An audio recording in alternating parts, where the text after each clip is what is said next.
ASME and other organizations have endorsed the STEM Opportunities Act of 2017, a piece of legislation that would increase engagement of women and minorities in the STEM programs, science, technology, engineering, and math, otherwise known as STEM, in STEM careers. The bill was recently introduced by House Science, Space, and Technology Committee ranking member, Texas Democrat Eddie Bernice Johnson.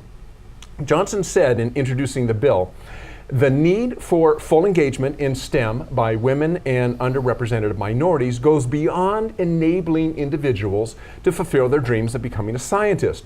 Our economic future relies on what we do now to nurture the STEM talent that will be necessary to meet the demands of an increasingly technological and knowledge-based economy." So what's she talking about? Well, the Bureau of Labor Statistics reports that STEM employment, we talk about this a lot, STEM employment in the science, technology, engineering, and math sector is the fastest growing sector, with computer science and engineering jobs among the fastest growing STEM occupation. Now, we discuss STEM education a lot on this show, and it is clear to us through our conversations with people in industry, and obviously the industry that we work in, there is a lot of technology in it, so we're kind of on that end of it to begin with. But they're telling us that we need to bolster STEM education, and this bill would help to do that.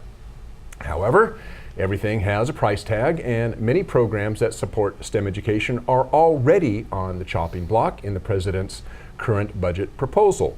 STEM programs originating from NASA, Department of Energy, Department of Education, NOAA, that's the National Oceanographic and Atmospheric Association, the Department of Defense, the National Science Foundation, all of those have STEM education programs that will be impacted by the current budget proposal. That isn't a good thing.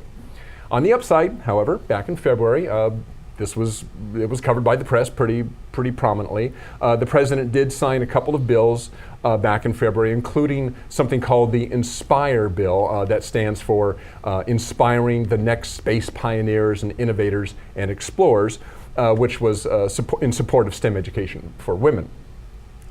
That's a good thing. However, usual political thing, on left hand you've got, and this isn't just President Trump, this happens in every administration. Sure. On the one hand, hey, look what we're doing over here. On the other hand, they're slashing budget on stuff that counts. And in my opinion, everything everywhere rests on education. And if we want to, make America great again and support manufacturing and bring jobs home and keep people working in manufacturing, jobs which are more and more science, technology, engineering, and math related, we need to support science and math education. If we don't do that, anything we do in the short term is going to be a short-term gain. If we're not building up people who have the technical skills to go into the workforce, we're going to be messing ourselves up in the long run. That's my opinion anyway.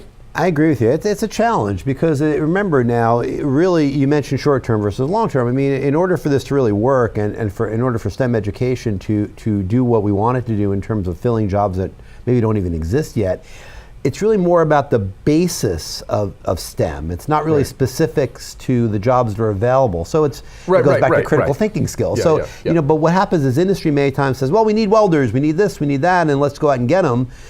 That is fine in the short term, and that may create some jobs. But long term, and I just got back from Hexagon Live, learning about what the factory of the future is going to be about, and looking at the changes that are happening in things like simulation, virtual reality.